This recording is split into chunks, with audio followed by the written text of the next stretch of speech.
Hi guys, welcome back. My name is CS Shantu Bhandari. I welcome you all to the particular subject which is called as company law, CS executive, and you're watching the chapter number 16 which is called as directors, and this is the part number 6. So देखिए काफ़ी सारे parts इसके अब cover हो चुके हैं और अगर मैं इन जनरल बात आपसे कहूँ जो मैं हमेशा हर चैप्टर में मल्टीपल पार्ट्स जब बनते हैं और वो हर चैप्टर में बने ही हैं, कोई भी ऐसा चैप्टर मुझे याद नहीं होता जो सिर्फ एक ही पार्ट में खत्म हो गया हो, बिकॉज वो हो भी नहीं सकता, इतना सब कुछ है जो एक्सप्लेन करने लायक है। और ऑब्वियसली अगर वाइडेस्ट मॉड्यूल कवरेज की बात करें तो उसमें तो ये सब चीज़ें बनती ही हैं, बिकॉज उसके बाद स्टूडेंट का कॉन्फिडेंस इतना ज़्यादा बूस्टअप हो जाता है कि उसे कोई दिक्कत आती ही नहीं। अब तो समय तो लगता ही है चीज़ों के साथ। तो मैं आपसे ये कह रहा था कि प्रीवियस पार्ट्स में हमने डायरेक्टर्स की डेफिनेशन, उनके types, number of directorship, minimum directors, maximum directors, इन सब चीज़ों को लेके बातचीत करी, उनको समझा। और लास्ट क्लास में हमने एडिशनल डायरेक्टर के बारे में भी थोड़ी सी बात करी, या यूँ कह दीजिए कि डायरेक्टर्स ट्राइब्यूनल जो आखिरी टॉपिक था, एनसीएलटी जो है वो कैसे अपॉइंट और क्यों करेगा वो अपॉइंट, इस बारे में हमने बात करी और समझा। जो अगर आपको याद हो कि एनसीएलटी तभी इंटरवीन करेगा, तभी बीच में आएगा जब कुछ गलत हो रहा होगा कंपनी के अंदर। इन्हीं सब चीज़ को बात करते हुए, समझते हुए, आज जहाँ से हमारा डिस्कशन जो है, जहाँ से आज की क्लास स्टार्ट होनी है, that is called as disqualification for appointment of directors. यानी कौन से वो तरीके हैं जिससे कि एक डायरेक्टर डिस्क्वालीफाई हो जाएगा और वो अब नहीं अपॉइंट किया जा सकता। तो आइए हम उसके बारे में बातचीत करते हैं। सेक्शन 164 जो है वो इस बारे में बात करता है। Section 164 subsection 1 provides that a person shall not be eligible for appointment as director if he is of unsound mind and stands so declared by the competent court, he is undischarged, insolvent, he has been convicted by a court for an offence whether involving moral turpitude or otherwise and sentenced, अभी मैं पढ़ रहा हूँ, मैं समझाऊंगा भी, in respect thereof to imprisonment for not less than 6 months and a period of 5 years has not elapsed from the date of the expiry of sentence। तो पहले इन्हीं 3 पॉइंट्स के बारे में बात करते हैं, इससे पहले हम आगे बढ़े।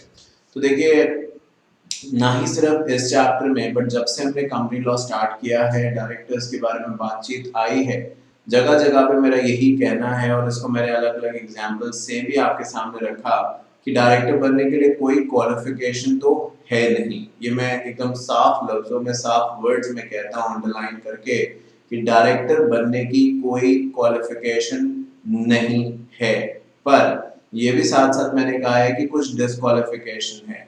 जैसे कि आपके सामने देखिए, अगर कोई इंसान ऐसा है जो बैंकरप्ट हो चुका है या इंसॉल्वेंट है, अनसाउंड माइंड है। अब अनसाउंड माइंड का मतलब हम श्योर हम सब जानते हैं, विच इज जो मेंटल बैलेंस है वो पूरा नहीं है, बराबर नहीं है। तो ऐसे कंपनी, ऐसे डायरेक्टर या ऐसे इंसान के हाथ में आप कंपनी की डे टू डे फंक्शनैलिटी नहीं दे सकते। तो तीसरा पॉइंट अभी मैंने पढ़ा, जिसके बारे में मैं आपको समझा देता हूँ, ये है कि कोई भी ऐसा इंसान जिसने कोई ऑफेंस किया हो और उस ऑफेंस को लेके उसको कम से कम 6 महीने की, लिखा है imprisonment for not less than 6 months, so कम से कम 6 महीने की सजा हुई हो और उस 6 महीने की सजा को खत्म हुए हुए अभी 5 साल नहीं हुए हैं, तो वो इंसान डायरेक्टर नहीं बन सकता। आपने समझा मैंने क्या कहा? मैं दोबारा रिपीट करता हूँ कि हर वो इंसान जिसको जेल हुई है और जेल में जो टेन्योर है, यानी जितना समय उस इंसान ने जेल में गुजारा है वो 6 महीने या उससे ज्यादा है, तो जब भी वो जेल के बाहर आएगा उसको 5 साल तक कूलिंग पीरियड में रहना होगा। जैसे ही वो अपनी सजा काट के, जो 6 महीने से ज्यादा की है, चाहे वो 7 महीने की है, 1 साल की है, व्हाटएवर, जैसे ही वो अपनी सजा खत्म करके बाहर आएगा, 5 साल तक वो डायरेक्टर नहीं बन सकता। तो ऑब्वियसली जेल में जब तक है तब तक तो डायरेक्टर बन नहीं सकता, बट जेल से बाहर आने के बाद भी 5 साल इंतजार करना पड़ेगा, कूलिंग पीरियड जिसको हम कहते हैं। उसके बाद वो अपने आप को एलिजिबल मान सकता है डायरेक्टर बनने के लिए। अब कोई कंपनी उनको डायरेक्टर रखती है या नहीं वो एक अलग बात है, बट वो एलिजिबल भी नहीं होंगे जब तक उनकी सजा खत्म होने के बाद 5 साल बीत नहीं जाएंगे। ऐसे समझिए कि कोई इंसान 2010 से लेके 2011 तक, यानी 1 साल जेल में रहा, कोई भी डायरेक्टर जो था, कुछ भी उसने गलत काम किया जिसकी वजह से वो जेल में रहा 1 साल, ठीक है, तो 6 महीने से ज्यादा हो गया, 1 साल जेल में रहा। तो 2010 से 2011, अब 2011 जो था 2010 के दिसंबर में वो जेल गए, 2011 के दिसंबर में बाहर आ गए। तो अब आप ये कहते हैं कि 2011 का जो दिसंबर है यहाँ से 5 साल तक, यानी 2011 में अगर आप 5 साल जोड़ दें तो 2016 तक वो बंदा डायरेक्टर नहीं बन सकता।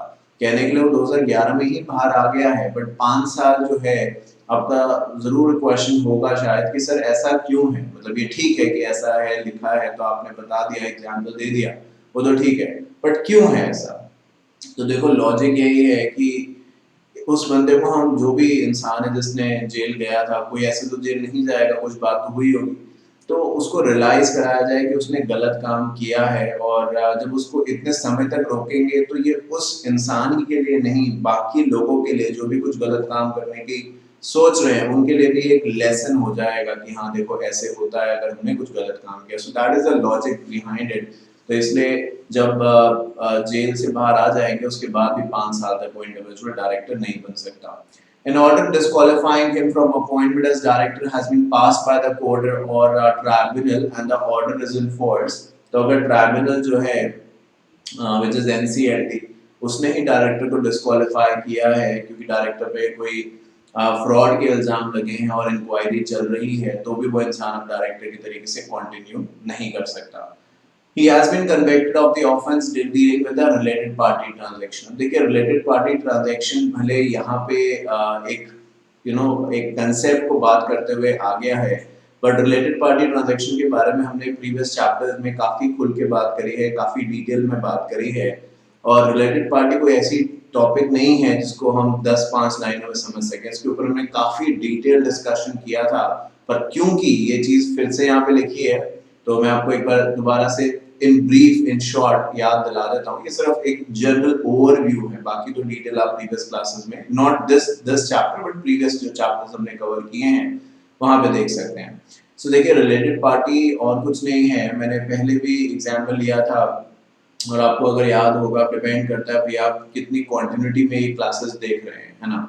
तो क्योंकि अगर आपने एक क्लास देखी उसके बाद 5-7 दिन आप इधर उधर चले गए या कुछ और देखने लग गए या फॉर व्हाटएवर रीजन फिर आप वापस आए फिर देखना स्टार्ट किया तो क्वांटिटी नहीं रहेगी। तो रेगुलरली कोशिश करनी है कि आप क्लासेस, अब रेगुलरली का मतलब मैं ये नहीं कहता कि एक दिन में ही आप सारा देखिए या एक दिन में 5 पार्ट्स देखिए, ऐसा तो मैंने नहीं कहा। एक दिन में एक भी देखते हैं तब भी चलेगा, बट एक दिन छोड़ के 2 दिन छोड़ के भी देखें, मतलब ऐसा नहीं कि एक क्लास आपने देखी उसके बाद हफ्ता 2 हफ्ते महीना आप कहीं भूल ही गए कि कम्युनिटी लॉ कुछ है, फिर वापस आए तो फिर बात नहीं उतनी अच्छी बनेगी। खैर रिलेटेड पार्टी के बारे में देखिए अगर बात करूं तो रिलेटेड पार्टी ऐसा है कि देखिए 2 कंपनीज हैं, ये वही एग्जांपल है जो मैंने उस समय भी लिया था, मुझे याद है इसलिए वही लिख रहा हूँ यहाँ पे। एक कंपनी है जिसका नाम है एबीसी लिमिटेड और एक कंपनी है जिसका नाम है XYZ लिमिटेड, ठीक है, ये 2 कंपनीज हैं। अब जो लिमिटेड कंपनीज हैं, इस कंपनी के अंदर 3 डायरेक्टर हैं, एक का नाम ए है, एक का नाम बी है, एक का नाम सी है। इसके अंदर 3 डायरेक्टर हैं, एक का नाम एक्स है, एक का नाम वाई है और एक का नाम जेड है। नाउ एबीसी जो कंपनी है वो मान लीजिए साइकिल्स बनाती है। साइकिल आप चलाते हैं क्या, तो वो बहुत अच्छी एक्सरसाइज मानी जाती है और अगर है आपके पास साइकिल तो जरूर चलानी चाहिए, नहीं तो आप नॉर्मल एक्सरसाइज भी करें तब भी ठीक है, बट करें एक्सरसाइज। तो ठीक है, ये साइकिल्स बनाते हैं। अब इनको साइकिल्स बनाने के लिए आयरन स्टील इन सब चीजों की रिक्वायरमेंट है, तो जो XYZ है वो आयरन स्टील वगैरह का काम करती है, ठीक है, पर्टिकुलरली आयरन का। तो ये इन दोनों कंपनी का पोर्टफोलियो है, प्रोफाइल है। अब रिलेटेड पार्टी को समझाते हुए जो मेजर बात है यहाँ पे वो ये है कि जो 3 डायरेक्टर है एबीसी लिमिटेड के अंदर ए बी एंड सी, उसमें जो एक डायरेक्टर है जिसका नाम ए है और इधर XYZ के अंदर जो 3 डायरेक्टर हैं जिसका नाम XYZ लिमिटेड कंपनी है, उसमें 3 डायरेक्टर्स हैं XYZ, उसमें एक बंदा है जिसका नाम है X। तो ये जो ए है इधर से और जो एक्स है वो XYZ से ही आपस में रिलेटेड है, मतलब ये है कि आपस में ऐसे मान लीजिए कि फादर एंड सन है या फादर एंड डॉटर है या ब्रदर एंड सिस्टर है, मतलब रिलेशन है इनका कोई। और इन्होंने आपस में ये कह दिया कि भाई ठीक है, हम तो साइकिल बनाते हैं एबीसी वाले, तो हमें तो आयरन चाहिए ही होगा। तो ए बोलता है कि ए बोलता है एक्स से, मैं कोशिश करूंगा एक कॉन्ट्रैक्ट तुम्हें दिलवाने की, तुम्हारी कंपनी को दिलवाने की, और अगर तुम्हें एक कॉन्ट्रैक्ट मिल जाता है तो मुझे, जो ए है वो बोलता है मुझे कमीशन चाहिए, वो ए जो है ये बात एक्स को बोलता है कि मुझे कमीशन चाहिए। अब इस तरीके की ट्रांजैक्शन को आप रिलेटेड पार्टी कह रहे हैं, क्योंकि जैसे आपने मेरे वर्ड्स सुने अभी, मैंने क्या बोला कि मैं तुम्हें जो ए है on the behalf of company ये कोशिश करेगा, मतलब बाकी डायरेक्टर्स को कन्विंस करेगा बी एंड सी को कि ये जो कॉन्ट्रैक्ट है आयरन खरीदने का वो हम XYZ को देते हैं। और ये कहीं भी मैंने नहीं बोला, आपने मेरी बात में कहीं भी ये बात नहीं सुनी कि इसलिए ए ऐसा कर रहा है कि XYZ की क्वालिटी अच्छी है। नहीं, क्वालिटी के ऊपर तो अभी बात ही नहीं हुई। वो ए जो है वो इसलिए ऐसा कर रहा है क्योंकि उसका खुद का पर्सनल इंटरेस्ट शामिल है। पर्सनल इंटरेस्ट क्या है कि अगर दोनों कंपनीज के बीच में डील हो जाती है तो जो एक्स है वो ए को कुछ कमीशन देने वाला है, वो चाहे 2% है, 1% है, व्हाटएवर वो देने वाला है। तो इस वजह से ए जो है ऐसी ट्रांजैक्शन कराने में इंटरेस्टेड है। ही मतलब ए, he or she as the case may be is not bothered at all कि कंपनी का फायदा किस चीज में है। तो अगर इस तरह, और जैसे कि हमने पहले भी बात करी, अगर इस तरीके की ट्रांजैक्शन है तो रिलेटेड पार्टी है। और मैंने अलग अलग तौर पे बार बार ये कहा कि रिलेटेड पार्टी ट्रांजैक्शन प्रोहिबिटेड नहीं है। ऐसा कहीं नहीं लिखा कि आप रिलेटेड पार्टी ट्रांजैक्शन नहीं कर सकते। सिर्फ और सिर्फ ये कहा गया है कि ये रिस्ट्रिक्टेड है, यानी अगर ऐसी कोई ट्रांजैक्शन होनी है तो सारी पार्टीज को पता होना चाहिए। जैसे ए जो है, पता होना चाहिए बी एंड सी को कि ए ऐसा कुछ कर रहा है, और XYZ जो कंपनी है उसके बिहाफ पे जो X है जो ये डीलिंग कर रहा है, तो YZ, तो एवरीबॉडी जो 3 डायरेक्टर्स ABC में है, 3 डायरेक्टर्स XYZ में है, इन सबको ये बात पता होनी चाहिए कि ऐसा कुछ यहाँ पे हो रहा है। अगर ये बात उन्हें पता है तो इट इज ओके, फिर ऐसा कर सकते हैं, कोई दिक्कत नहीं है। बट अगर आप छुप छुपा के काम करना चाहेंगे, और वो इसलिए जो आपने समझ ही लिया, मैंने बोला भी कि हमारा यानी जो ए है उसका कुछ फायदा है इस ट्रांजैक्शन के अंदर, पर्सनल फायदा है, कंपनी का नहीं, तो इस ट्रांजैक्शन को गलत माना जाएगा। और ऐसी ट्रांजैक्शन में अगर कोई इंडिविजुअल पकड़ा जाता है तो वो डिस्क्वालीफाई हो जाता है। कहने के लिए सिर्फ छोटा सा एक पॉइंट था, बट एक्सप्लेनेशन देखो कहाँ से घूम फिर के समझाया विद एग्जाम्पल, वो इसीलिए कि आपको समझ में आए।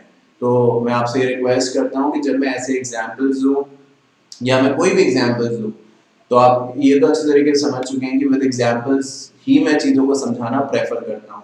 तो आप उसको लिखें, नहीं तो आप भूल जाएंगे। अब ये बात अब बहुत ज़्यादा समय तक मैं नहीं बोलूँगा, बिकॉज ऑब्वियसली जब क्लास कंप्लीट हो जाएगी तो ये रिकॉर्डेड लेक्चर्स ही आप देखेंगे।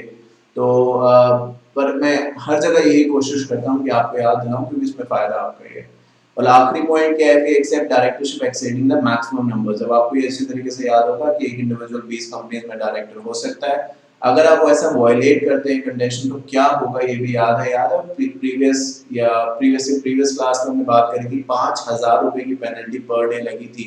तो पहले 50,000 की पेनल्टी लगी थी, फिर 13,60,000 की पेनल्टी लगाई गई थी उसी इंसान पे NCLAT के जरिए है, national company law appellate tribunal, याद है। तो डिफरेंस लेस करके जो 50,000 दे चुके थे माइनस 13,60,000 माइनस 50,000, 13,10,000 की एडिशनल पेनल्टी देनी पड़ी थी। वो केस लॉ मैंने पढ़ाया था आपको। तो केस लॉ भी हम कोई नहीं छोड़ रहे जिससे कि आपकी अंडरस्टैंडिंग जो है वो अच्छी हो सके।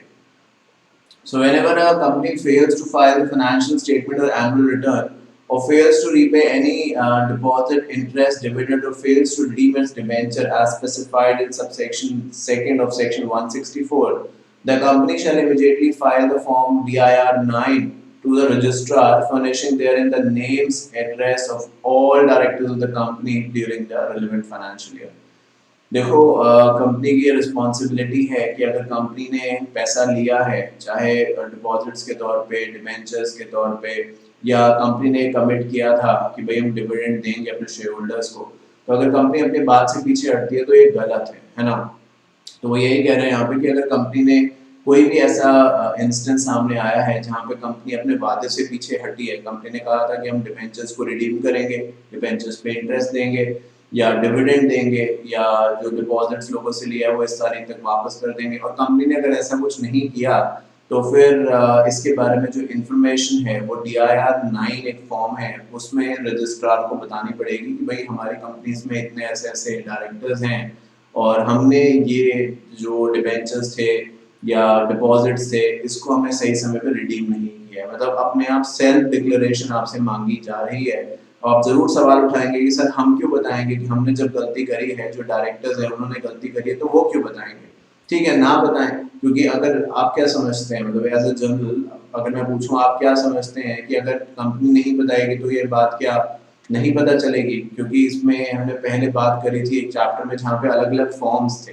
तो वहाँ पे एक ऐसा फॉर्म भी है कि जो इन्वेस्टर है अगर उसको कोई दिक्कत है तो वो फॉर्म खुद भी फाइल कर सकता है। तो मान लो किसी इन्वेस्टर ने, किसी डिबेंचर होल्डर, डिपॉजिट होल्डर ने फॉर्म फाइल कर दिया, तब भी पता चल जाएगा। खुद बताएंगे तो ज्यादा सही रहेगा। ऐसा नहीं है कि खुद बताएंगे तो बच जाएंगे, बट डेफिनेटली जो सजा है वो थोड़ी लाइट हो जाएगी, क्योंकि आपने खुद एक्सेप्ट कर ली चीजें।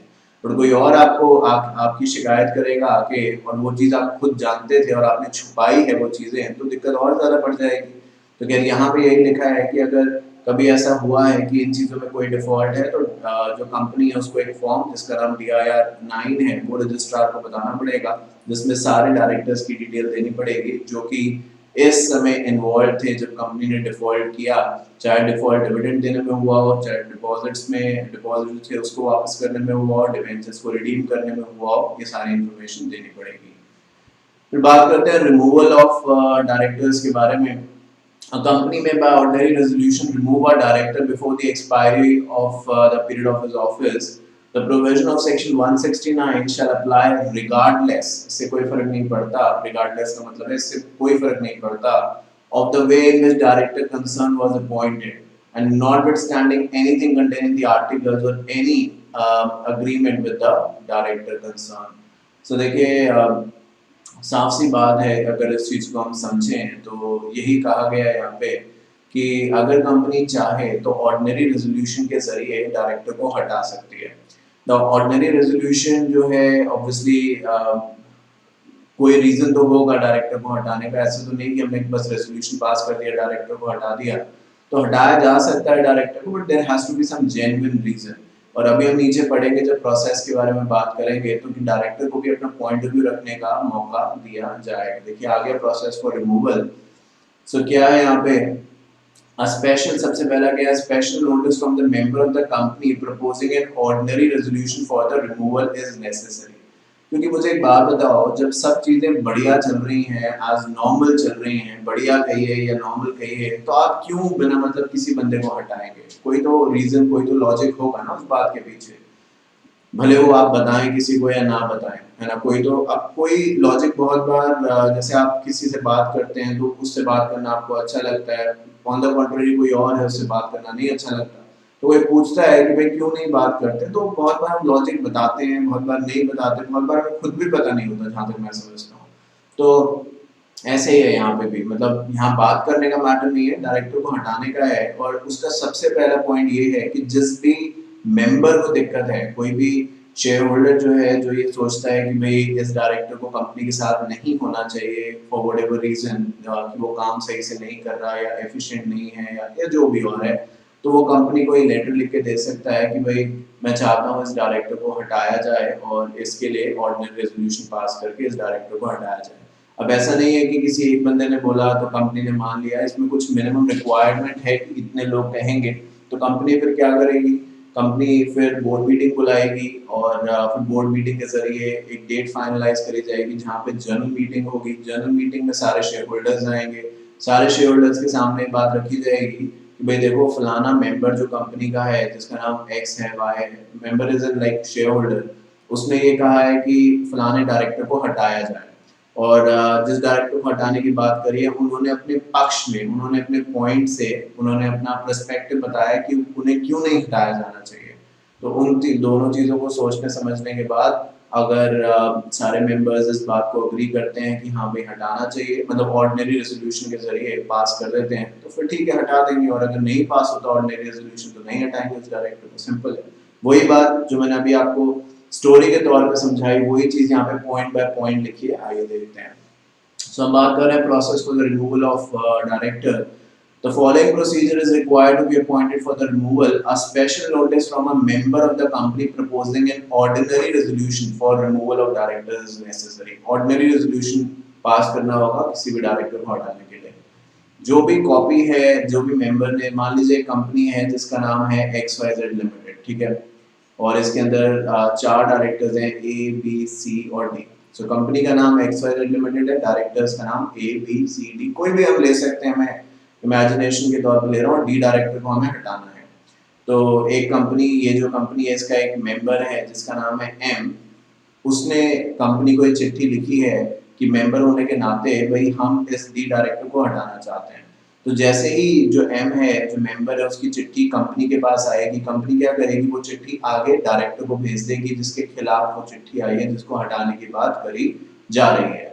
तो देखिए लिखा है send forth with a copy of the special notice to the director propose to be remove. क्या लिखा है, प्रपोज टू बी रिमूव। तो जिस डायरेक्टर को रिमूव करने की बात करी जा रही है उनको वो चिट्ठी भेज दी जाएगी जो मेंबर की तरफ से आई है कि देखिए ये मेंबर है और आपको इन ग्राउंड्स पे हटाने की बात करी जा रही है, जिससे कि वो डायरेक्टर भी अपना पॉइंट ऑफ व्यू रख सके, क्योंकि एक तरफा चीज नहीं होती। आपने लॉ में not only company law but in general आपने शायद बहुत बार ये सुना होगा कि everybody should be given a reasonable opportunity of being heard. इससे बड़ा और क्या एग्जांपल मैं आपको दे सकता हूँ कि आपको याद होगा मुंबई में जब टेररिस्ट अटैक हुए थे, मतलब टेररिस्ट अटैक का बहुत कॉमन वर्ड बन गया है, बट मुंबई में ताज होटल के पास काफी समय हो गया जब वो अटैक हुए थे, तो जो टेररिस्ट पकड़े गए थे अजमल कसाब और बहुत सारे लोग, बहुत सारे मतलब जो लोग थे उसके साथ इन्वॉल्व थे, उसमें उनको लेके केस सालों साल इंडिया की अदालतों में चलता रहा। और क्यों चलता रहा, मतलब मीडिया के पास एविडेंस से वो दिखा रहे थे कि कैसे वो लोगों को वहां पे मार रहे थे और सब कुछ हो रहा था, और क्या सुनना करना बाकी था, सब कुछ तो क्लियर था, तब क्यों इतना समय लगा? इसीलिए क्योंकि जो हमारा लीगल सिस्टम है वो ये कहता है भले कुछ भी हो, एविडेंस कितने भी क्लियर क्यों ना हो, जिसके ऊपर आप इल्जाम लगा रहे हैं उस इंसान को अपनी बात रखने का मौका दिया जाएगा। भले, जैसे कि मैं बार बार कह रहा हूँ, भले एविडेंस कितने भी क्लियर क्यों ना हो बट फिर भी उस इंसान को अपनी बात रखने का मौका दिया जाएगा। तो वही चीज यहाँ पे भी है कि अगर आप डायरेक्टर को हटाना चाहते हो तो डायरेक्टर को कॉपी भेजी जाएगी, डायरेक्टर अपना जवाब तैयार कर सकता है कि क्यों उसको लगता है कि ये जो इल्जाम लगाए जा रहे हैं वो गलत है और उसको नहीं हटाया जाना चाहिए। कोई जबरदस्ती नहीं हो सकता, डायरेक्टर कहे ठीक है मुझे कोई कमी नहीं है, तुम हटा रहे हो हटा दो, मुझे तो कहीं और जगह मिल ही जाएगी, कोई दिक्कत नहीं है। तो ठीक है, उसको नहीं बोलना तो वो उनकी मर्जी, बट उनको ऑप्शन दिया जाएगा कि वो चाहे तो अपनी बात रख सकते हैं। उसके बाद decision to call a meeting through board resolution. तो बोर्ड मीटिंग होगी, इसके बाद बोर्ड मीटिंग में एक डिसीजन होगा कि जनरल मीटिंग बुलाई जाएगी। 21 दिन का नोटिस जो है वो सभी मेंबर्स को भेजा जाएगा। So issue notice of the general meeting at least 21 days before the date of the meeting, informing that a special notice and proposing ordinary resolution for removal. तो 21 दिन का नोटिस जो है वो सारे मेंबर्स को भेजा जाएगा, और ऑर्डिनरी रेजोल्यूशन की अगर हम बात करें तो वो वहाँ पे लिखा जाएगा कि भाई ये इस मीटिंग का पर्पस जो है, जो जनरल मीटिंग है उसको बुलाने का एजेंडा ऑब्जेक्टिव यही है कि भाई हम फलाना डायरेक्टर को हटाना चाहते हैं जिनके खिलाफ इस मेंबर ने ये बात कही है। अब अगर तब तक वो जो डायरेक्टर है उनका भी पॉइंट ऑफ व्यू आ चुका है तो वो भी नोटिस के मीटिंग के साथ डाल देंगे कि ये एम जो है, जो मैंने ऊपर बताया, मेंबर इस बंदे को हटाना चाहता है जिसका नाम डी है, और डी जो डायरेक्टर है उनका अपने बचाव में, यानी अपने तौर पे उनका जो जवाब है वो ये है कि मुझे क्यों नहीं हटना चाहिए, डी जो डायरेक्टर उसने लिख के दिया। तो ये सारी बात हम एजीएम का जो नोटिस भेजेंगे उसके साथ अटैच कर देंगे। फिर क्या लिखा है, in the notice of the meeting state the fact of representation made by the director concern and send a copy of the representation to every member to whom notice is being sent. ये मैं आपको बता चुका हूँ कि जो भी director ने अपने बचाव में कहा है, जो डी है जिसको हटाने की बात हो रही है, जो भी उन्होंने कहा है वो सारी बात हम मेंबर्स को भेजेंगे, क्योंकि मेंबर्स को हमने ये बता दिया कि भाई एक मेंबर ऐसा है जो इस डायरेक्टर को हटाना चाहता है और ये रीजन है। अब वो डायरेक्टर जो अपनी तरफ से कह रहा है कि मुझे क्यों नहीं हटाया जाना चाहिए वो भी तो आप मेंबर्स को बताएंगे, नहीं तो फिर ये तो पार्शियलिटी हो जाएगी कि एक तरफ की बात आप बता रहे हैं दूसरी तरफ की बात नहीं बता रहे हैं। तो दोनों तरफा बात जो है उसको जानने के बाद ही जो डिसीजन लिया जाएगा वही फेयर माना जाएगा, वही इक्वालिटी के ग्राउंड्स पे वैलिड डिसीजन होगा। Hold the general meeting and pass the resolution by ordinary resolution. In case of listed company, forward a copy of the proceeding within 24 hours of the occurrence of the event of stock exchange where the company is listed. तो जहाँ पे भी जो listed company है उनको ये चाहिए कि भाई एक तरीके से जो लिस्टेड कंपनी है जिस भी स्टॉक एक्सचेंज पे, पीएससी, एनएससी पे, ये सारा जो डॉक्यूमेंटेशन है, जो भी मीटिंग के अंदर फैसला हुआ है, मतलब कि हटाने का नहीं हटाने का, अगर मीटिंग में ऑर्डिनरी रेजोल्यूशन पास हो गया तो डायरेक्टर को हटना पड़ेगा, और नहीं हुआ है तो नहीं हटेगा। तो जो भी रिजल्ट है वो स्टॉक एक्सचेंज को भी आपको बताना पड़ेगा। बट ऑब्वियसली ये बात तभी है जब आपकी कंपनी लिस्टेड है। अगर आपकी कंपनी प्राइवेट लिमिटेड है या पब्लिक कंपनी आखिरी में एलटीडी लगाती है बट बीएसई एनएसई पे उसके शेयर्स नहीं आते, तो फिर स्टॉक एक्सचेंज को बताने का कोई लॉजिक नहीं है। The company has to file the particulars of the director in Form DIR-12 with ROC within 30 days of the removal after paying the fees. Give a general public notice in newspaper regarding removal of director if it is so warranted for the protection of the company and the benefit of general public. तो दो points हैं। और जब director को हटाने का removal का फैसला हो गया है तो इसके बारे में हमें मिनिस्ट्री को यानी आरओसी को भी बताना पड़ेगा, रजिस्ट्रार ऑफ कंपनीज को भी, और जिस फॉर्म में आप बताएंगे वो फॉर्म का नाम है DIR-12। तो कंपनी को ये फॉर्म फाइल करना होगा कि भाई हमने जनरल मीटिंग बुलाई, उसमें ये लिखना पड़ेगा फॉर्म में, और उस जनरल मीटिंग में जो शेयर होल्डर्स हैं उन्होंने डी को हटाने का फैसला कर लिया है। अब इसके अलावा जो लास्ट पॉइंट जो मैंने अभी पढ़ा उसमें यही कहा गया है कि अगर कंपनी चाहे अपने फायदे के लिए और जनरल पब्लिक के फायदे के लिए तो एक पब्लिक नोटिस भी इशू कर सकती है। सो जरूरी नहीं है बट आप इशू कर सकते हैं अगर आपको लगता है, जिसमें आप ये लिख देंगे कि मिस्टर डी जो है वो हमारी कंपनी है जिसका नाम XYZ है, उससे इस तारीख को अब हटा दिए गए हैं, रिमूव कर दिया गया है। तो अगर कोई भी अब मिस्टर डी से डील करता है, मिस्टर डी जो डायरेक्टर है उनसे डील करता है, तो उसकी पर्सनल रिस्पॉन्सिबिलिटी होगी। कंपनी किसी भी तरीके से मिस्टर डी के काम के लिए लायबल नहीं होगी, क्योंकि मिस्टर डी जो भी करेंगे वो अपने पर्सनल तौर पर करेंगे। अब तो कंपनी के डायरेक्टर नहीं रहे ना, ये इसलिए करा जा रहा है कि मान लो जो डी है वो किसी बंदे के साथ कॉन्ट्रैक्ट कर ले कि भाई मैं तो उस कंपनी का डायरेक्टर हूँ, क्योंकि सबको थोड़े पता है ये सब चीजें हो रही हैं, ये तो उन्हीं लोगों को पता होगा जो बहुत कंसर्न होंगे। तो इसलिए एक न्यूज़पेपर में ऐड दे दिया जाता है कि भाई हमने इस डायरेक्टर को हटा दिया है, और अब कोई भी इंसान अगर इस डायरेक्टर से अपील करता है तो इनकी और उस बंदे की जो भी डील कर रहा है पर्सनल लायबिलिटी होगी। कंपनी किसी भी तरीके से मिस्टर डी के काम जो भी वो कर रहे हैं उसके लिए लायबल नहीं होगी, जिससे कि वो बाद में ये ना कहे कि आपने हमें क्यों नहीं बताया, क्योंकि ऐसे तो लाखों करोड़ों लोग हैं इंडिया में, किस किस को आप बताएंगे। तो इसलिए न्यूज़पेपर में आप ऐड दे सकते हैं इसके बारे में। तो ये जो बात है वो यहाँ पे कही गई है। ठीक है, एक और टॉपिक यहाँ पे है जिसका नाम है removal of director by NCLT. आप जानते हैं हमने प्रीवियस क्लास में बात करी थी कि एनसीएलटी के पास पावर है कि वो अपने चुनिंदा बंदों को डायरेक्टर अपॉइंट कर सकता है। वो जनरली तभी होगा जब कंपनी में कुछ गलत हो रहा है। तो उसी को लेके यहाँ पे कुछ और कहा गया है, where an application has been made to NCLT for prevention of operation and mismanagement and the tribunal has conducted its proceeding, it has the power to remove any director. एक केस लॉ के जरिए भी समझाया है in S Vardarajan and another versus Udyam Leasing and Investment Private Limited 2005 का केस है। It was held that any omission to serve a special notice, ध्यान से सुनिए, any omission to serve a special notice on directors sought to be removed, मैं समझाऊंगा अभी, would constitute denial of their statutory right of reply, and in absence of the notice to the directors, any resolution for their removal would be violated by such omission.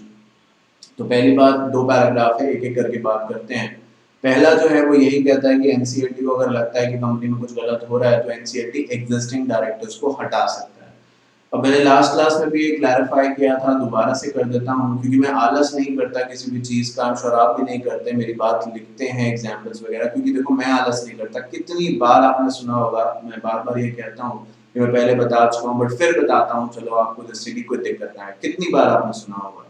तो ऐसे ही अभी भी बताने वाला हूँ। तो हमने ये बात करी थी कि देखो लाखों करोड़ों कंपनीज इंडिया में हैं, तो एनसीएलटी को क्या पता हर कंपनी में क्या हो रहा है क्या नहीं हो रहा है, मतलब पता चल भी सकता है बट बड़ा मुश्किल है ना, कि क्या हो रहा है क्या नहीं।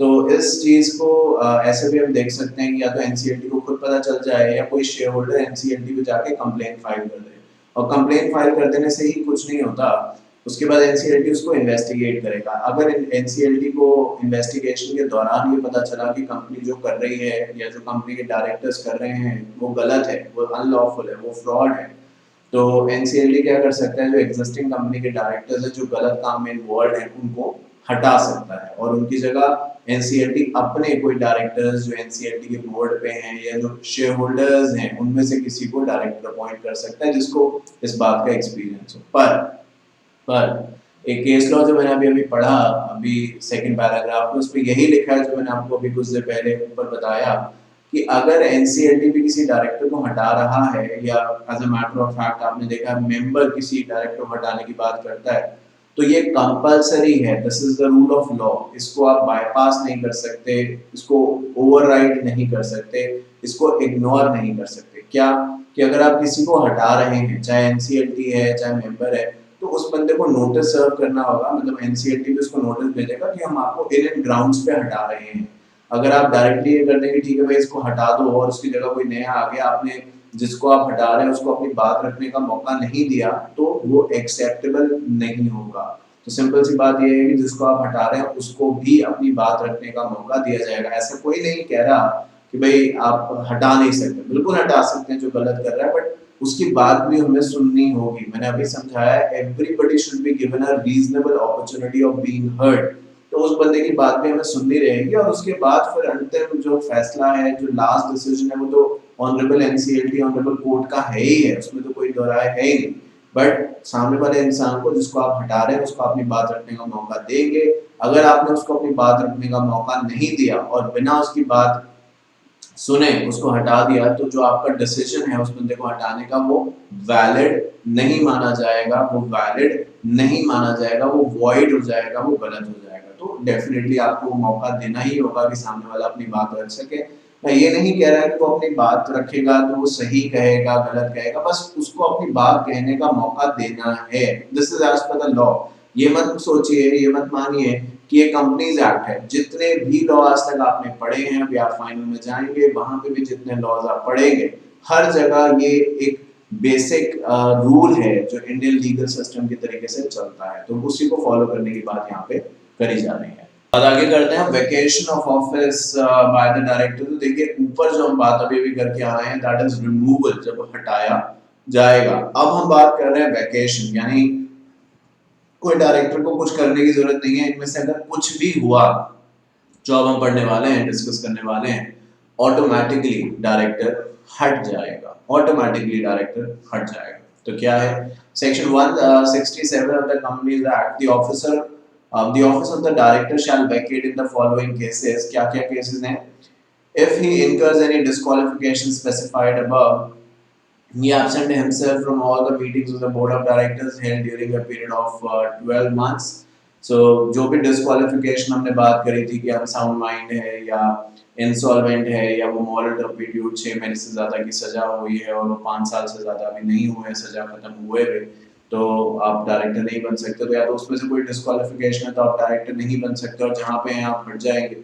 और दूसरा पॉइंट ये है कि जो कोई भी ऐसा बंदा जो किसी कंपनी में डायरेक्टर है बट पिछले 12 महीने से, which is almost a year, एक भी बोर्ड मीटिंग में वो नहीं आया है। अगर कोई स्कूल में, कॉलेज में आप पढ़ते हैं, अब कॉलेज का तो मैं नहीं कह सकता क्योंकि बहुत बार आजकल कॉलेज में अटेंडेंस नहीं रिक्वायर्ड है, बट मैं जानता हूँ कि टीयू में, दिल्ली यूनिवर्सिटी में और कॉलेजेस में मतलब आपको जाना पड़ता है। पर स्कूल की जो बात करते हैं वो सबसे सेफ है, उसमें कोई ओपिनियन शायद सबकी एक जैसी ही होगी। आप 12 महीने यानी पूरा साल ही हो गया आप स्कूल नहीं गए तो आप दूसरी क्लास में प्रमोट हो जाएंगे? आपको क्या लगता है? The answer is obviously no. तो ऐसे ही है कि एक डायरेक्टर जिसको ये कहा जाता है, चलो स्कूल में तो एक अलग बात है, डायरेक्टर तो डे टू डे हर दिन, और वो 12 महीने तक कोई काम नहीं करता, 365 दिन तक कोई शक्ल नहीं दिखाता एक बार आके, तो आपको लगता है कि वो डायरेक्टर बनने लायक है? उसकी ये क्वालिटीज, उसके ट्रेड्स, उसकी कैरेक्टरिस्टिक्स क्या आपको कहीं से भी इस चीज का इशारा देती है कि वो डायरेक्टर बनने लायक है? The answer is no. He failed to disclose his interest in any contract or arrangement in which he is directly or indirectly interested.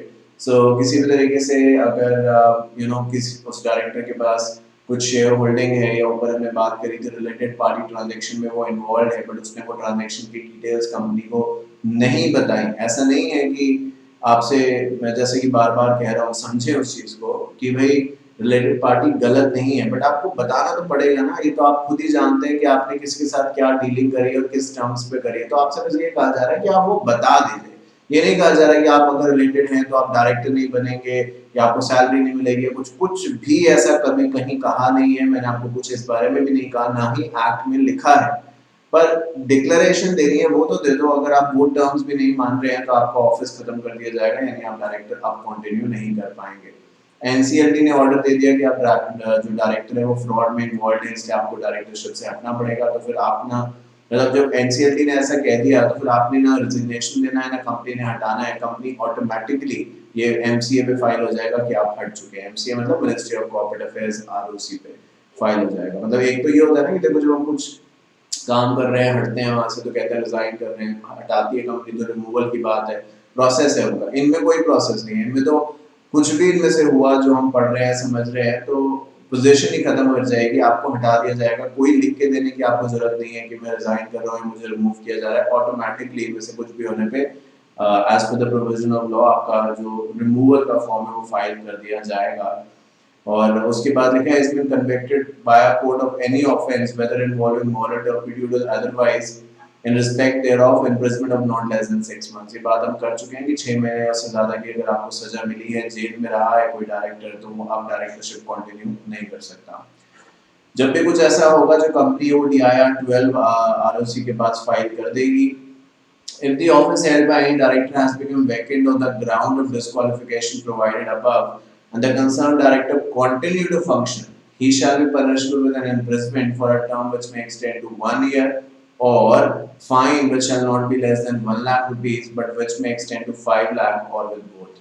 तो अगर जो ऊपर हमने बात करी कि भाई ट्राइब्यूनल ने आपको कहा है कि अब आप डायरेक्टर नहीं रह सकते आगे क्योंकि आप फ्रॉड में मिले हैं, पार्टिसिपेशन, या आपने जो डिक्लेरेशन है रिलेटेड पार्टी की वो सही से नहीं दी थी, या जो भी बात ऊपर करके आए हैं, बट आप जिद पे अड़े हैं, जो बंदा डायरेक्टर जिद पे अड़े, कह रहे मैं तो नहीं हटूंगा, मैं अपना रिजिग्नेशन दे दूंगा, मुझे कोई हटा नहीं सकता। तो कहते हैं ठीक है भाई, अगर ऐसा है, जिद है, तो जिद का एक तरीका है कि फिर आपको जेल हो जाएगी, और जेल जो है वो कम से कम बताया जा रहा है यहाँ पे 1 महीने से 2 महीने से कहीं तक लेके भी 1 साल मैक्सिमम, या तो 1 साल की सजा हो सकती है, जेल में रहना पड़ सकता है। अब चाहे 1 महीना हो, 2 महीना हो, 6 महीना हो या 1 साल, तो मैक्सिमम 1 साल की सजा हो सकती है, और कम से कम 1 लाख रुपए और ज्यादा से ज्यादा 3 लाख रुपए तक का फाइन लग सकता है, या फिर जेल भी हो सकती है और फाइन भी देना पड़ सकता है। तो जेल मैक्सिमम 1 साल की और फाइन मिनिमम 1 लाख रुपए का, जो कि बढ़ के 3 लाख रुपए तक हो सकता है, या फिर ये दोनों, यानी जेल भी जाना पड़ सकता है और 1 से 3 लाख रुपए के बीच में फाइन भी लग सकता है। तो बेहतरी इसी में है आपकी उस बंदे की जो डायरेक्टर है। आई एम श्योर आप तो ऐसा कोई काम नहीं करेंगे, आप तो लॉ के सेफ गार्ड एक तरीके से उसको करेंगे रादर देन उसको वॉयलेट करें, और ना ही खुद करेंगे बट दूसरों से भी करवाएंगे, क्योंकि ये आपकी रिस्पॉन्सिबिलिटी है। इतना समय, इतनी मेहनत आप इसीलिए कर रहे हैं कि लॉ के प्रोविजन को समझें, जिसको सही तरीके से फुलफिल आप करवा पाए आने वाले समय में। तो वो इंसान जो नहीं मानेगा, डायरेक्टर होने के नाते नहीं हटेगा, ये प्रोसेस उसके ऊपर फॉलो किया जाएगा। अब बस एक केस लॉ और है, इसके बाद हमारी ये क्लास खत्म हो जाएगी, और उसके बाद जब मैं नेक्स्ट क्लास में आपसे मिलूंगा तो मुझे ऐसी उम्मीद है कि अगर ये कौन सा पार्ट चल रहा है, पार्ट 6 चल रहा है ना, तो मोर देन लाइकली पार्ट 7 में तो हो गई होगा। सो इधर पार्ट 7 और मैक्सिमम पार्ट 8 तक हमारे चैप्टर खत्म हो जाएगा, बट मैं गारंटी नहीं कर सकता, हो सकता है 7 में भी हो जाए, नहीं तो 8 में होने की उम्मीद है। तो चलिए बात करते हैं अब एक केस लॉ के बारे में, जिसका नाम है G Vasudevan versus union of India. Madras high court का केस है और रीसेंट है, 2019 में इसका निर्णय, जजमेंट दी गई है, डिसीजन आया है। बात करता है सेक्शन 167 की of the companies act, not in violation of article 14, 19, 1G of the constitution of India. I am sure executive में आपका एक चैप्टर होगा एग्जीक्यूटिव के सिलेबस में जिसका नाम कॉन्स्टिट्यूशन है। अभी तो हमारे पास आप जानते हैं ग्रुप 1 की क्लासेस जो है, सारी क्लासेस अब अवेलेबल हैं, और अब ग्रुप 2 भी हमने स्टार्ट, मतलब ये करने के बाद ग्रुप 2 में स्टार्ट करने ही वाला हूँ। CS फाइनल हमारा सारा हो चुका है। ग्रुप 1 में आप जानते हैं कंपनी लॉ में पढ़ाए ना, आप देख ही रहे, 2 जो सब्जेक्ट्स हैं वो तान्या मैम ने भी पढ़ाए हैं, GIGL है, और क्योंकि मैं नहीं पढ़ाता तो मुझे सब्जेक्ट नहीं पूरे याद है, सेटिंग अप करके एक सब्जेक्ट है वो उन्होंने पढ़ाया है। उसके बाद हम लोग अब ग्रुप 2 की तरफ आगे बढ़ने वाले हैं, वहाँ पे सिक्योरिटीज लॉ है और labour laws and all those things, वो सब चीज़ों के बारे में हम लोग काफ़ी बात करेंगे। तो वो भी आप सब्जेक्ट्स हमारे ज़रूर ट्राई करिए, बिकॉज वो भी बेस्ट इन क्लास सब्जेक्ट हैं और उनको भी मैं ही पढ़ाने वाला हूँ। सो ऐसा नहीं है कि आपको क्वालिटी में कोई भी कॉम्प्रोमाइज़ मिलेगा। तो खैर मैं ये बात इसलिए कहने लगा क्योंकि कॉन्स्टिट्यूशन एक ऐसा वर्ड है जो आपके सिलेबस में है, मुझे पता है एग्जीक्यूटिव में है। कॉन्स्टिट्यूशन को हिंदी में संविधान कहते हैं। डेमोक्रेसी में जो भी होता है, India is a democratic country, right, तो जो भी होता है वो कॉन्स्टिट्यूशन के प्रोविजंस के हिसाब से होता है। और ये जो चीज़ कही जाती है वो यही कि कोई भी कॉन्स्टिट्यूशन के ऊपर नहीं है इस देश में, इंडिया में, भारत में, हिंदुस्तान में। कॉन्स्टिट्यूशन जो है वो सबसे पावरफुल है, कोई इससे ज़्यादा नहीं है, कोई इससे बड़ा नहीं है, कोई इससे छोटा नहीं है, सब कॉन्स्टिट्यूशन के साथ मिलके काम करेंगे। जो कॉन्स्टिट्यूशन में लिखा है उसको कोर्ट भी ओवर रूल नहीं कर सकता। मतलब ये कॉन्स्टिट्यूशन की कुछ स्पेशलिटी है जो मैं आपके सामने रख रहा हूँ। अब उसी कॉन्स्टिट्यूशन में कुछ आर्टिकल्स हैं जहाँ पे आप फंडामेंटल राइट्स, फंडामेंटल ड्यूटीज के बारे में बात करते हैं। फिलहाल फंडामेंटल राइट जो है वो आर्टिकल 14 राइट टू इक्वालिटी के बारे में बात करता है, जबकि 19(1) जी बात करता है कि आप कोई भी ट्रेड, प्रोफेशन, बिजनेस फॉलो कर सकते हैं, मतलब कोई भी व्यापार कर सकते हैं हिंदी में अगर मैं कहूँ, अनलेस एंड अनटिल वो इलीगल ना हो, है ना। तो आप कोई भी काम करें लाइवलीहुड के लिए, अपनी लाइफ को आगे बढ़ाने के लिए, बस इलीगल नहीं होना चाहिए। तो उसको लेके यहाँ पे केस लॉ हुआ है। एक्चुअली दरअसल बात यहाँ पे ये है, अभी हमने पढ़ा भी था, सिर्फ आपको एक बेसिक बता रहा हूँ, फिर हम पढ़ेंगे अभी जो केस लॉ है कि ये केस इसलिए हुआ कि एक जगह कंपनीज एक्ट में लिखा है सेक्शन 167 एंड 164 जो डिस्क्वालिफिकेशन के बारे में बात करते हैं, उसमें यही लिखा है एक जगह कि भाई अगर कंपनी जो है, जैसे हमने ऊपर पढ़ा था कि अगर कंपनी ने अपने फाइनेंशियल्स नहीं फाइल किए, डिविडेंड डिक्लेयर कर दिया, दिया नहीं, डिपॉजिट होल्डर को पैसे नहीं दिए, डिबेंचर होल्डर्स को इंटरेस्ट और जो उनका प्रिंसिपल है वो नहीं वापस किया, ऐसे डिफॉल्ट्स किए, तो हमने ऊपर पढ़ा था कि जो कंपनी है उसको सारे डायरेक्टर्स की डिटेल जो भी इस काम में इन्वॉल्व है, नॉन कंप्लायंस जो हुए हैं कि भाई पैसे नहीं दिए लेने के बाद वगैरह वगैरह, इसके बारे में आरओसी को बताना है। पढ़ा था कि नहीं, अभी मैं आपको दिखा भी सकता हूँ, मतलब कोई डाउट ना रह जाए। मैंने इसी क्लास के अंदर ये चीज़ पढ़ाई है और वो ये है कि DIR 9 में आपको ये बताना है, ठीक है। और यहाँ पे आप देख सकते हैं कि सेक्शन 164 का रेफरेंस भी दिया गया है। तो उसी कॉन्टेक्स्ट में ये केस है, और ये केस ये कहते हैं कि लिखा है ना 164 ये रहा, तो उसी कॉन्टेक्स्ट में ये केस है। और इसमें यही कहा गया कि भाई जैसे ये कहा गया है कि भाई अगर कोई भी डायरेक्टर ऐसा करता है तो आगे हमें आरओसी को, कंपनी को आरओसी को बताना है कि डायरेक्टर ने ऐसी ऐसी गलतियां करी हैं। तो उसके साथ एक और चीज जो इस सेक्शन में है जो मैं आपको बता रहा हूँ ये है कि अगर ऐसा पाया जाता है तो वो डायरेक्टर सिर्फ उस कंपनी में नहीं, जितनी भी कंपनीज में वो डायरेक्टर है उसको सबसे हटना पड़ेगा। मतलब मान लीजिए एक कंपनी है जिसका नाम है XYZ, ठीक है, और XYZ ने अपने फाइनेंशियल्स नहीं फाइल किए, डिबेंचर होल्डर्स को उनके पैसे नहीं दिए, डिपॉजिट जिन्होंने किया उनके पैसे नहीं दिए, डिविडेंड भी नहीं उन्होंने दिया, डिक्लेयर कर दिया बट नहीं दिया। ये तो आप जानते हैं कि डिविडेंड देना जबरदस्ती नहीं है, बट ये भी आपने पढ़ा है, मैंने पढ़ाया है डिविडेंड के चैप्टर में कि कंपनी ने एक बार अगर डिविडेंड डिक्लेरेशन देने की बात कर दी तो वो अपनी बात से पीछे नहीं हट सकती। तो अगर कंपनी ने इनमें से कुछ भी नॉन कंप्लाई किया है, नहीं फॉलो किया है, तो वो डायरेक्टर्स की इंफॉर्मेशन आरओसी को जाती है। और उसके आगे जो नेक्स्ट स्टेप है वो ये कि जो भी डायरेक्टर्स इस कंपनी के अंदर हैं, जो कंपनी XYZ है, मान लीजिए इसके अंदर 4 डायरेक्टर्स हैं ABCD, इन चारों को इस कंपनी से हटना पड़ेगा। और सिर्फ इसी कंपनी से नहीं हटना पड़ेगा, मान लीजिए ए जो है या जितने भी 4 डायरेक्टर्स हैं ये इस कंपनी के अलावा और भी कंपनीज में डायरेक्टर्स हैं, क्योंकि एक बंदा 20 कंपनीज में डायरेक्टर हो सकता है। तो यहाँ पे ये भी कहा गया कंपनीज एक्ट के अंदर कि सिर्फ XYZ से नहीं हटना पड़ेगा चारों को, जितनी भी बाकी कंपनीज हैं उनसे भी इनको हटना पड़ेगा।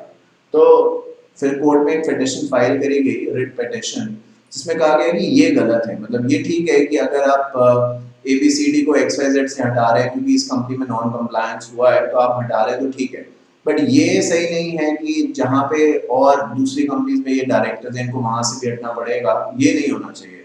इस कंपनी से इनको हटाया जा रहा है ये ठीक है क्योंकि इन्होंने यहाँ पे फॉलो नहीं करी चीजें, पर ये नहीं होना चाहिए कि इनको बाकी कंपनीज में जहाँ पे डायरेक्टर हैं ABCD, क्योंकि एक जैसे मैं कह रहा हूँ बार बार, एक इंडिविजुअल 20 कंपनीज में डायरेक्टर हो चुका है। मैं क्या कह रहा हूँ कि हम बात समझ चुके हैं, पढ़ चुके हैं, समझ चुके हैं सारी बातें इसके ऊपर, तो उनको वहां से भी हटना होगा। तो ये कहा जा रहा है कि ये गलत है, आप XYZ से हटाइए, बाकी कंपनीज में तो बाकी कंपनीज ने तो कुछ गलत नहीं किया, तो वहां से क्यों हटाया जा रहा है, उसको लेके ये पूरा केस है, आइए अब समझते हैं। So section 167 of the Companies Act give instance where the office of the director shall become vacant. 167 मतलब disqualification, वो बात करता है जहाँ पे ऑफिस जो होगा डायरेक्टर का वो वैकेंट करा लिया जाएगा, खाली करा लिया जाएगा। The provision which is under challenge is the instant writ petition when a company commits a default as mentioned in section 164 subsection 2। ये 164 वही है जो ऊपर आपको दिखाया, जहाँ पे एक आता है कि फाइनेंशियल्स नहीं फाइल किए तो गलती मानी जाएगी। और जैसे कि मैंने अभी फिर बताया कि सिर्फ उस कंपनी में नहीं, जो डायरेक्टर्स हैं जैसे यहाँ पे बताया, नीचे आप देख रहे हैं XYZ जो कंपनी है उसके फाइनेंशियल वगैरह नहीं फाइल किए या डिपॉजिट होल्डर्स को पैसे नहीं दिए, तो जो XYZ के डायरेक्टर्स हैं चार, जिनका नाम ABCD है, इनको सिर्फ XYZ से नहीं बाकी कंपनी से भी हटना पड़ेगा। तो कहते हैं कि where a company commits a default as mentioned in subsection 2 of section 164, the director of such defaulting company does not vacate the post in the company in which default is committed, but a director of such company has to vacate his seat as director in all other companies in which he is a director. यही तो मैंने भी आपको कहा कि दिक्कत इस बात से नहीं है कि ABCD को XYZ लिमिटेड से हटना पड़ेगा। ये कहा जा रहा है कि ABCD को XYZ के अलावा भी अगर वो कहीं और किसी भी कंपनीज में डायरेक्टर है तो वहां से भी हटना पड़ेगा, जिसको लेके यहाँ पे कोर्ट में केस चला गया कि ऐसा क्यों, वो XYZ में गलती हुई है तो उनको XYZ से हटाओ, अगर बाकी कंपनीज जो हैं उनमें कोई गलतियां नहीं हुई है तो उनमें तो इनको डायरेक्टर रहने दिया जा सकता है, वहां पे इनकी क्या गलती है कि जो इनको हर कंपनी से हटा दिया जा रहा है। ये तो नहीं होना चाहिए। मैं ये नहीं कह रहा कि मैं समझ मतलब मैं ये नहीं कह रहा कि ये सही है गलत, मैं आपको बता रहा हूँ कि जिसने कोर्ट में केस फाइल किया वो कह रहा है ये नहीं होना चाहिए, आप उस कंपनी में हटाइए, बाकी कंपनी में नहीं आप हटा सकते। तो कोर्ट में बात चली गई। द पेटिशनर यानी जिसने केस फाइल किया, contained in the provision of section 167 leads to unequal treatment being made out to directors of the defaulting company based on whether they are directors in the other companies or not. The petitioner claims that this leads to unfair treatment to those directors who hold such posts in multiple companies. So जैसे कि मैं कह रहा हूँ कि अगर आप ऐसा करते हैं कि जो डायरेक्टर्स हैं उनकी एक कंपनी में गलती है तो उस कंपनी में आप हटाते हैं, इट इज फाइन, उसमें किसी को ऑब्जेक्शन नहीं है क्योंकि गलती है तो उसका रिजल्ट तो मिलेगा ही हमें। पर बाकी कंपनीज में भी आप कह रहे हैं डायरेक्टर्स को कि हट जाइए आप, मान लीजिए XYZ लिमिटेड के अलावा 10 और कंपनीज में डायरेक्टर है तो A को 10 कंपनी से हटना पड़ेगा, ऐसे B 5 में तो B को 5, C जो है वो 15 में तो उसको 15 कंपनीज, और D जो है उसको 10 कंपनी में डायरेक्टर है तो D को वहां से भी हटना पड़ेगा। तो एक आंसर है ये गलत है, ये अनइक्वल है, उस कंपनी में आप हटाइए, बट बाकी कंपनी से क्या लेना देना, बाकी कंपनीज में थोड़े कोई गलती हुई है, मतलब ये डायरेक्टर है सिर्फ बाकी कंपनीज में तो आप वहां से हटा रहे हैं, ये कोई लॉजिक नहीं बनता। ये जिसने केस फाइल किया उसका कहना है। अब कोर्ट का नतीजा आप सुनिए। The court held that the provision of section 167 must be interpreted in ordinary terms. The court further held that this provision can be justified on two grounds. तो कोर्ट गलत नहीं मान रहा इस बात को, कोर्ट कह रहा है ये ठीक है और रीजन दे रहा है इसके पीछे क्या है। First, it has been reiterated यानी साफ-साफ क्लियर किया गया, बार-बार बताया गया है that the exclusion of director from vacating their post in defaulting company while doing so in all other companies where they hold directorship has been done in order to prevent the abnormal situation. देखिए court जो है वो transparent है, उसको law की ज़्यादा समझ है, तो उन्होंने यही कहा कि इसके दो रीज़न है कि ऐसा लिखा गया है कि उनको सारी कंपनीज में हटना पड़ेगा। पहला ये कि मतलब उन्होंने तो अपनी लैंग्वेज में लिखा है, मैं आपको लेमैन सिंपल लैंग्वेज में समझाता हूँ जैसे मैं हमेशा करता आया हूँ। कोर्ट का ये कहना है कि ये बहुत अलग हो जाएगा कि अगर किसी ने कोई क्राइम किया है, कुछ गलत किया है, तो आप एक जगह उसको हटा दें और बाकी जगह उसको रखें क्योंकि बाकी जगह अभी क्राइम नहीं हुआ है। तो क्या आप क्राइम होने का वेट कर रहे हैं कि जब वो, क्योंकि एक बार तो हो चुका है ना, और जो एक कर चुका है वो प्रोबेबली दूसरी कंपनी में भी कर सकता है। अब आप कह सकते हैं कि नहीं सर ये क्या बात हुई, अभी तो उसने नहीं किया, बट कोर्ट क्या है ये ऐसे मान के चलिए प्रिकॉशनरी कह रहा है क्योंकि एक बार ऐसा हो चुका है, दूसरी कंपनी में हो जाएगा तो और नुकसान है उसका, उस चीज का, वहां के जो इन्वेस्टर्स हैं उनका नुकसान है, और वो फिर कहाँ आएंगे, वो NCLT जाएंगे, कहेंगे भाई इंडिया का जुडिशरी सिस्टम अच्छा नहीं है, कोर्ट नहीं। तो बहुत सारी चीजें हमें इसलिए भी करनी पड़ती है एज ऑनरेबल जज, एज ऑनरेबल कोर्ट, जिससे कि जो बाकी डैमेज है वो ना हो या फिर कम से कम हो। तो उसी चीज को ध्यान में रखते हुए कहा गया कि ये थोड़ा अलग लगेगा अगर उन्हें हम बाकी कंपनी से नहीं हटाएंगे क्योंकि एक बार उनके खिलाफ चार्जेस लग चुके हैं, वो प्रूव हो चुके हैं। अगर ऐसा होता है कि भाई कुछ नहीं था तो उनको क्यों हटाते किसी भी कंपनी से, कुछ तो है ना, और बाकी कंपनीज में जहाँ पे भी हैं प्रोबेबली वहां पे भी वो ऐसा कर सकते हैं, क्या पता। नहीं हुआ है इसका मतलब ये थोड़ा कि कभी होगा नहीं। तो कोर्ट ने पहले ये रीजन दिया। सेकंड रीजन क्या है, the underlying object behind the provision is seen to be same as that of section 162, both of which exist in the interest of transparency and prohibitory governance. Owing to these justifications, the court hold that the provision of section 167 is neither arbitrary. तो court का ये मानना है कि जो भी provision है जो ये कहता है कि सारी कंपनी से उनको हटना पड़ेगा अगर उन्होंने एक कंपनी में भी कुछ गलत किया है तो कोर्ट का कहना है ये आर्बिट्री नहीं है, मतलब ये मनमर्जी नहीं है, ये सही है बात, और इससे किसी भी तरीके के जो फंडामेंटल राइट्स के बारे में बात करी जा रही थी ऊपर आर्टिकल 14 या आर्टिकल 19(1)(g), वो इन्फ्रिंज नहीं होता है। जहां तक बात है इसकी ट्रांसपेरेंसी की एंड प्रोहिबिटरी, तो देखो कोर्ट का ये कहना है कि हम तो ऐसा इसीलिए करें, दो रीजन बोले। पहला कि एक जहां पे नुकसान हो चुका है दूसरी कंपनीज में ना हो, दूसरा ये कि ये ट्रांसपेरेंसी बढ़ाएगा। अगर आप देखो लॉ को इजी बनाओगे तो लोग लॉ को तोड़ने की कोशिश करेंगे, मैनिपुलेट। अगर लॉ स्ट्रिक्ट दिखेगा तो एक बंदे को अगर आप ये कह देंगे भाई अगर तूने एक जगह गलती करी तो किसी भी कंपनी में तो डायरेक्टर नहीं बन सकता, तो वो फिर एक अंदर से स्पिरिट लेके आएगा कि मुझे सही काम करना है। वैसे भी करना चाहिए सही काम, बट फिर मजबूरी में भी सही काम आपको करना पड़ेगा, एटलीस्ट कोर्ट का यहाँ पे कहना है। और इसी वजह से जो ये एप्लीकेशन थी कि नहीं हमारे फंडामेंटल राइट जो इक्वालिटी का है या right to profess any profession है कोई भी काम करने का, उसको इन्फ्लुएंस करना है, कोर्ट ने इस बात को मानने से इनकार कर दिया, मना कर दिया। तो चलिए इसके साथ हमारा पार्ट 6 जो है वो यहाँ पे अब कंप्लीट होता है। आपसे दोबारा मिलूंगा पार्ट 7 में और इस चैप्टर को आगे बढ़ाएंगे। उम्मीद करता हूँ आज की बात भी आपको समझ में आई होगी। अगर आपका फिर भी कोई क्वेश्चन है तो प्लीज आप मुझे बताइएगा। हमेशा की तरह I'll be more than happy to help you out. Till then, take care of yourself, do whatever you want to, don't trouble anybody. For CS Executive, CS Professional, widest module coverage, Tanya and Shantu Mandari classes, all subjects available. Thank you so much.